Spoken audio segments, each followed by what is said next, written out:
Welcome back to the Untold Scriptures, my brothers and sisters in Christ. Today, we're stepping into a revelation that's going to shake you to your core. A truth so hidden yet so critical that it could change the way you see the world around you.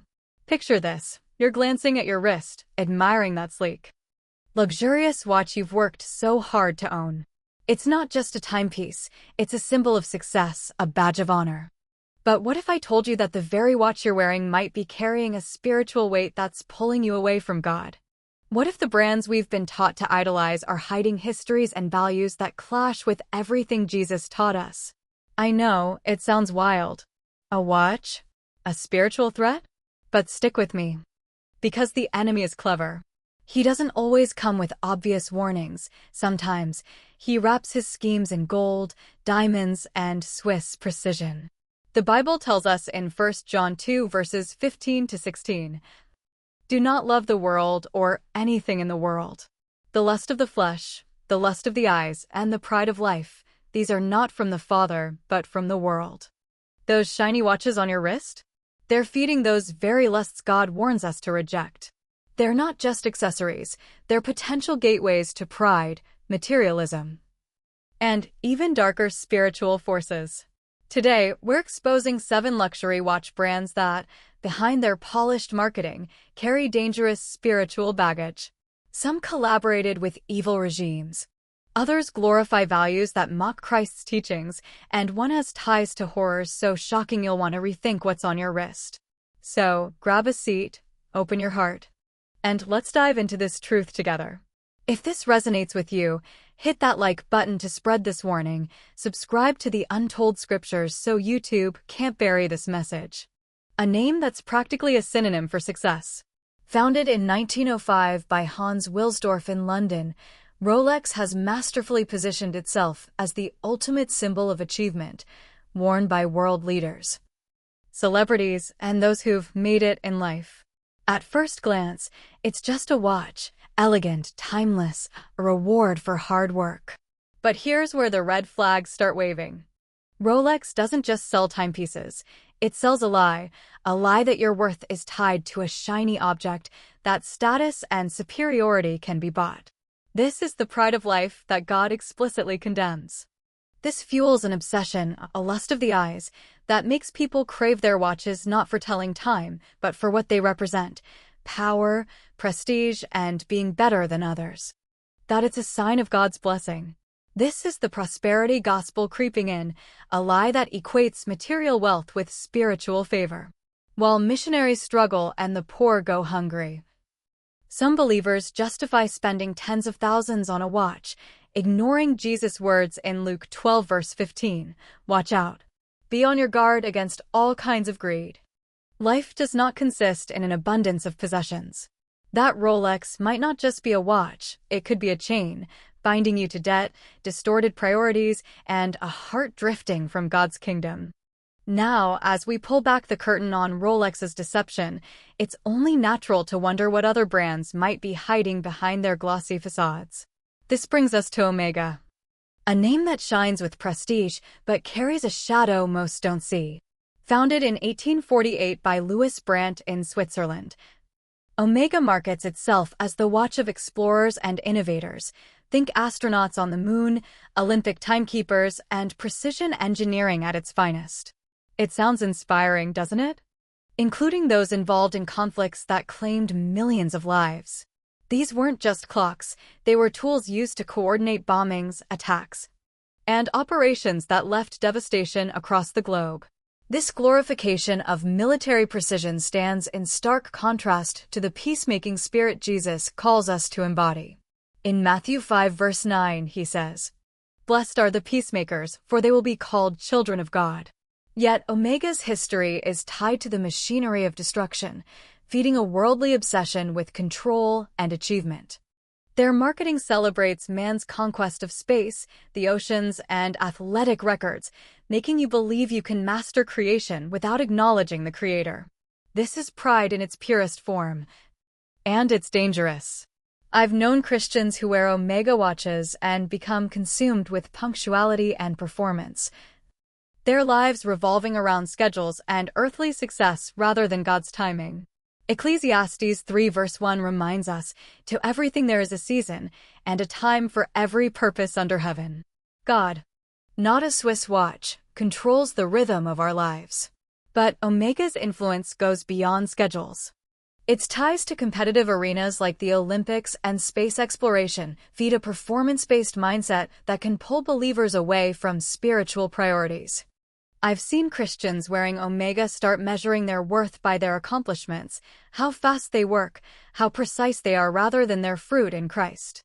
They become anxious, driven by a need to prove themselves, forgetting that Paul's words in 1 Corinthians 9 verse 24 about running the race were about the eternal prize of salvation, not earthly victories.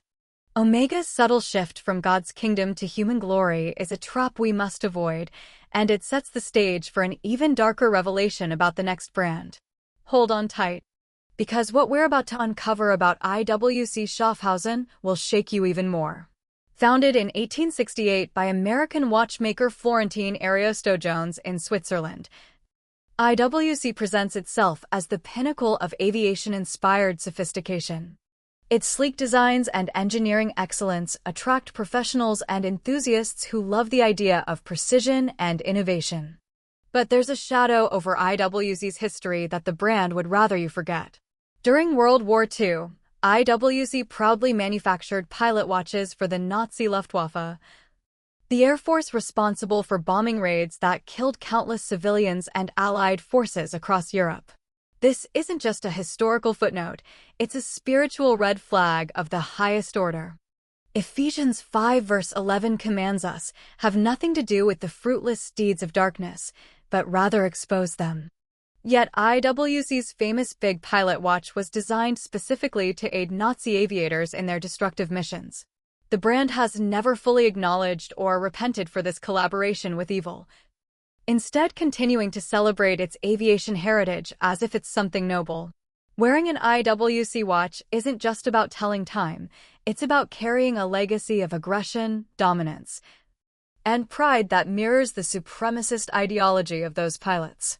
I've heard stories from believers who own IWC watches and describe a shift in their character, a growing obsession with power, control, and being above others, attitudes that clash with Jesus' command in Matthew 5 verse 44 to love your enemies and pray for those who persecute you. The spiritual contamination from IWC's past is real. Its watches, tied to a history of violence, can subtly influence the wearer's heart, fostering a warlike mentality that's the opposite of Christ's call to humility and peace. Christians who wear IWC often find themselves drawn to aggressive business tactics or competitive behaviors, prioritizing dominance over service. This is not what God intends for us. Our lives should reflect His love, not the legacy of a brand that once served one of history's darkest regimes. And as we grapple with this unsettling truth, it leads us to another brand whose elegance hides an equally troubling history. Let's talk about Cartier, a name synonymous with royalty and luxury. Founded in 1847 by Louis-François Cartier in Paris, this brand is the darling of high society, crafting watches and jewelry that scream elegance and exclusivity. But beneath the surface lies a troubling legacy. Cartier built its empire serving French aristocrats and royal courts, creating extravagant pieces for kings and queens who lived in opulence while their subjects starved in poverty. This alone should raise questions, as Jesus consistently opposed the pride and inequality of the elite, saying in Matthew 23 verses 11 to 12, "The greatest among you will be your servant. For those who exalt themselves will be humbled, and those who humble themselves will be exalted." But Cartier's spiritual danger runs deeper than its aristocratic roots. Many of its watch designs incorporate occult symbolism, geometric patterns, mystical motifs, and the famous panther emblem, which has ties to ancient pagan fertility cults and goddess worship. The Bible is clear in Deuteronomy 18 verse 10, "Let no one be found among you who practices divination or sorcery, interprets omens, engages in witchcraft, or cast spells. Anyone who does these things is detestable to the Lord." Wearing a Cartier watch isn't just about luxury, it's about carrying symbols that could open doors to spiritual oppression. I've spoken to believers who wear Cartier and describe feeling an increased sense of vanity, pride, and entitlement, their compassion for others fading as they chase the allure of royal status. James 2 verses 2-4 warns against showing favoritism to the wealthy while ignoring the poor, yet Cartier's aristocratic legacy feeds exactly that mindset. As we peel back these layers of deception, it's clear that the luxury watch world is a minefield, and the next brand only deepens the danger. Enter Hublot, a newer player in the luxury watch game. Founded in 1980 by Carlo Crocco in Switzerland. In just a few decades, Hublot has become the poster child for ostentatious wealth, marketed to athletes, celebrities, and those who want to scream, "Look at me." Their slogan, "Be first, unique, different," is a direct rebellion against the humility God commands. Luke 14 verse 11 says, "For all those who exalt themselves will be humbled, and those who humble themselves will be exalted." Yet Hublot's entire brand is built on standing out, asserting superiority, and flaunting wealth in the most aggressive way possible. What makes Hublot particularly toxic is its partnerships with industries and individuals that glorify sin, professional gambling, sports betting, and entertainment figures known for immorality and excess. Their ads often feature scantily clad models, promote casinos, and celebrate lifestyles that 1 Corinthians 15 verse 33 warns against. Do not be misled. Bad company corrupts good character. For Christians, wearing a Hublot watch can be a stumbling block, feeding the lie that material success equals God's favor. I've seen believers fall into this trap, believing their $50,000 watch proves their faith, while judging others as less blessed. This prosperity gospel deception is a spiritual poison, and Hublot's extreme price tags, up to $500,000, only deepen the greed that 1 Timothy 6 verses 9-10 says leads to ruin and destruction. But the trail of spiritual danger doesn't end here.